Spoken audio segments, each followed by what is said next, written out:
అంటే ఇక్కడ నిజంగా అక్కడ ఓల్డ్ సిటీకి ప్రభుత్వం కూడా భయపడుతుంది అనుకోవచ్చా?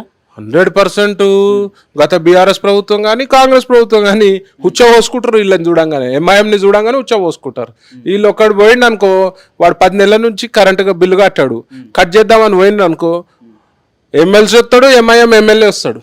ఆ చిన్న విషయాన్ని కూడా అంటే వీళ్ళు మొత్తం ఎంఐఎం సపోర్ట్ చేసేది దొంగలకే. తప్పు కదా, కరెంటు వాడి బిల్లు కట్టకపోవడం విద్యుత్ చౌర్యమే కదా. మరి వాళ్ళకి సపోర్ట్ చేయడానికి ఒక ప్రజాప్రతినిధి వస్తున్నాడు అంటే దాన్ని బట్టి అర్థం చేసుకో, మొత్తం దొంగలకు లంగలకు సపోర్ట్ చేసే పార్టీ ఎంఐఎం పార్టీ.